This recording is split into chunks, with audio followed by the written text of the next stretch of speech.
जय माँ आदिशक्ति, जय माँ जगत जननी, जय माँ जगदम्बा।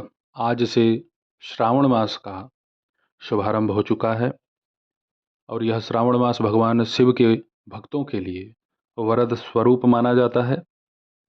बहुत सारे भक्त हैं जो बाबा के दर्शन के लिए, उनके जलाभिषेक के लिए तत्पर रहते हैं।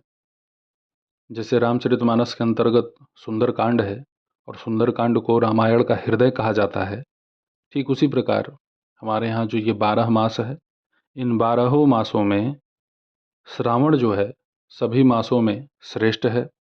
सबके अपने अपने कुछ न कुछ धार्मिक आध्यात्मिक गुण हैं, प्रभाव हैं, महत्व हैं। लेकिन जैसे ही श्रावण मास का आरंभ होता है या श्रावण शब्द सुनाई देता है कि सावन आ गया, आज से सावन लग गया, तो फिर जो भाई भक्त हैं, जो भगवान शिव को अत्यधिक स्नेह करने वाले हैं, प्रेम करने वाले हैं, वो भगवान की पूजा आराधना के लिए, अभिषेक के लिए भांति भांति के प्रयत्न करते हैं और होना भी यही चाहिए।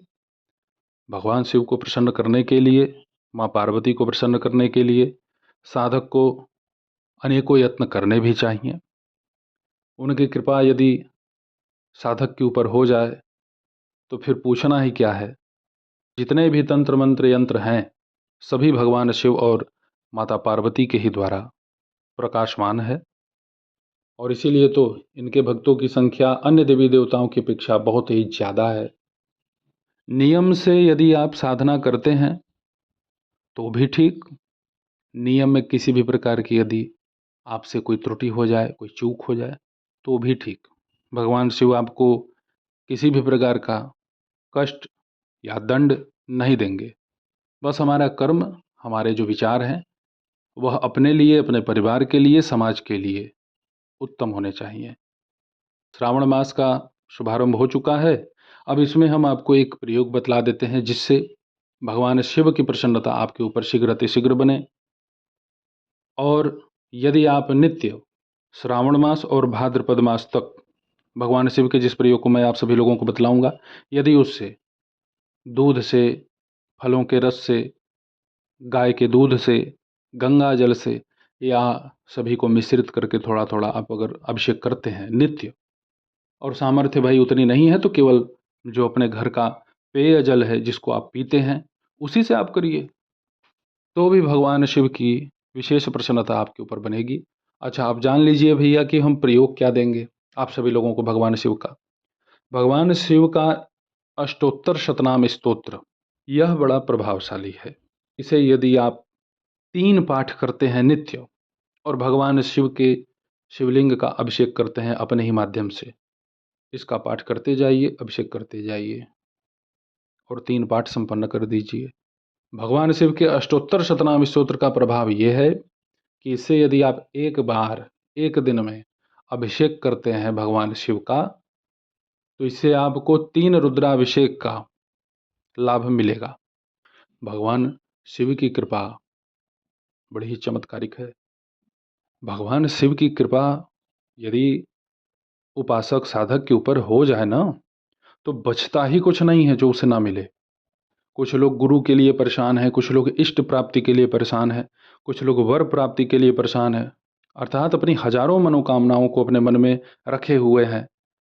कुछ चीज़ मिल जाती हैं, कुछ चीज़ों की पूर्ति ही नहीं होती। तो भगवान शिव यदि प्रसन्न हो जाए तो आपको सब कुछ वो दे देते हैं।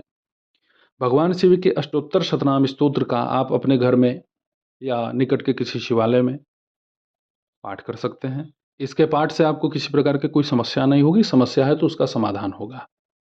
घी का एक दीपक जलाइए और नित्य भगवान शिव के मंदिर में, चाहे अपने घर में, आप भगवान शिव के इस अष्टोत्तर शतनाम स्तोत्र का पाठ कीजिए। समय अभाव है तो एक पाठ करिए और एक ही पाठ से अभिषेक करिए। हालांकि बहुत अत्यधिक इसमें विलंब नहीं होगा। बहुत लोगों के पास व्यर्थ के समय हैं, उल जलूल के काम करने में मन लगते हैं, लेकिन शिव की आराधना साधना में यदि आपका मन नहीं लगता तो भाई आपका जन्म ही व्यर्थ है। कुछ लोग तो ऐसे भी हैं जिन्हें भगवान पर विश्वास नहीं होता, कहते हैं कि मैं देवी देवता नहीं मानता, लेकिन वो मानते हैं कुछ और। देवी देवता से उन्हें एक विशेष जलन है देवी देवता को बदनाम करना, इनका अपमान करना, इनके विषय में अश्लील अभद्र टिप्पणियाँ करना, ऐसे लोग हैं तो ये क्या है? ये पहले के वही हैं, ये सब रक्त बीज के ही तो हैं अंश। भगवान शिव के इस अष्टोत्तर शतनाम स्तोत्र की यदि आप जागृति करना चाहते हैं तो कम से कम इस स्तोत्र का आप 1100 की संख्या में पहले पाठ संपन्न कर लें। ये स्तोत्र आपको हर क्षेत्र में लाभ देगा, हर प्रकार की मनोकामना पूरी करने में सहयोग प्रदान करेगा। और भगवान शिव की भाई विशेष कृपा उस साधक के ऊपर बनती है, वो कोई बड़ा अनुष्ठान करे चाहे ना करे, लेकिन वो भगवान शिव के इस अष्टोत्तर शतनाम स्तोत्र का पाठ कर लेता है 1100 बार, तो उसके जीवन में, उसके इस जन्म में जो भी उसकी इच्छा है वह सब महादेव पूरी कर देते हैं। डिस्क्रिप्शन में इस स्तोत्र को मैं उपलब्ध करवा दूंगा। हमारे चैनल पे बहुत पहले ही हमने भगवान शिव के इस अष्टोत्तर शतनाम स्तोत्र को बोल करके भी प्रस्तुत किया है। भगवान शिव के इस अष्टोत्तर शतनाम स्तोत्र का नामावली भी मिलता है, आपको इंटरनेट पे सहजता से मिल जाएगा। जैसे स्तोत्र का प्रारंभ तो होगा ओम शिवो महेश्वर शंभु पिनाकी शशिशेखर, तो इसका नामावली आपको जब आप ढूंढेंगे तो उसमें मिलेगा ओम शिवाय नमः, ओम महेश्वराय नमः, ओम शंभवे नमः, ओम पिनाकिने नमः, ओम शशिशेखराय नमः, ओम वामदेवो नमः, ओम विरूपाक्षाय नमः, ओम कपर्दिने नमः, ओम नीललोहिताय नमः। इसी प्रकार से ये नामावली हो गई। जैसे आपने 1100 पाठ कर लिया तो आप इन्हीं नामों से काली तिल 100 ग्राम, गोगुल 100 ग्राम, गुड़ 50 ग्राम, कमलगट्टे का बीज 100 ग्राम, सफ़ेद चंदन जो पाउडर है उसको ले लें 100 ग्राम। इन सबको आपस में मिला करके आम की लकड़ी पे हवन कर दें इसी नाम से। और अत्यधिक सामग्री आप प्राप्त करने में असमर्थ हैं, धन की समस्या है, तो केवल देसी घी लीजिए, आम की लकड़ी पे हवन कर दीजिए। ओम शिवाय नमः, ओम महेश्वराय नमः जो मैंने बोला, जब आप हवन करेंगे तो नमः की जगह स्वाहा हो जाएगा। तो इसी तरीके से इसका आपको उच्चारण करना है, इसी तरीके से इसका हवन करना है। आप सभी लोगों के सन्मुख हम भगवान शिव के इस अष्टोत्तर शतनाम स्तोत्र को बोल करके प्रस्तुत भी कर देते हैं, आप उसे सुन लें। ओम शिवो महेश्वर शंभो पिनाकी शशिशेखर वामदेवो विरूपाक्ष कपर्दिनीललोहित शंकर शूलपाणिश्च खट्वांगी विष्णुवल्लभः शिव विष्टो अंबिकानाथ श्रीकंठो भक्तवत्सल भवः सर्वस्त्रिलोकेशः शितिकंठः शिवप्रियः उग्रः कपाली कामारी अंधकासुरसूदनः गंगाधरो ललाटाक्षः कालकालः कृपानिधिः भीमः परशुहस्त च मृगपाणिर्जटाधरः कैलासवासी कवची कठोरस्त्रीपुरान्तकः वृषांके वृषभारूढ़ो भस्मोद्धुलितविग्रहः सामप्रियः स्वरमयस्त्रयी मूर्तिरनीश्वरः सर्वज्ञः परमात्मा च सोमसूर्याग्निलोचनः हविर्यज्ञमयः सोमः पंचवक्त्रः सदाशिवः विश्वेश्वरो वीरभद्रो गणनाथः प्रजापतिः हिरण्यरेता दुर्धर्षो गिरिशो अनघः भुजंगभूषणो भर्गो गिरिधन्वा गिरिप्रियः कृत्तिवासाः पुरारातिर्भगवान् प्रमथाधिपः मृत्युञ्जयः सूक्ष्मतनुर्जगद्व्यापी जगद्गुरुः व्योमकेशः महाशेन जनकश्चारु विक्रमः रुद्रो भूतपतिः स्थाणुरहिरबुर्धन्यो दिगम्बरः अष्टमूर्तिरनेकात्मा सात्विकः शुद्धविग्रहः शाश्वतः खण्डपरशुरजः पाशविमोचनः मृडः पशुपतिर्देवो महादेवो अव्ययो हरिः पूषदन्तभिदव्यग्रो दक्षाध्वरहरोहरः भगनेत्रभिदव्यक्तः सहस्राक्षः सहस्त्रपात् अपवर्गप्रदो अनंतस्तारकः परमेश्वरः। यह भगवान शिव का अष्टोत्तर शतनाम स्तोत्र हमने बोल करके प्रस्तुत कर दिया। आपको उच्चारण करने में किसी प्रकार की कोई असुविधा ना हो इसके हेतु, हालांकि जो विद्वान जन हैं उन्हें बतलाने की कोई आवश्यकता होती नहीं।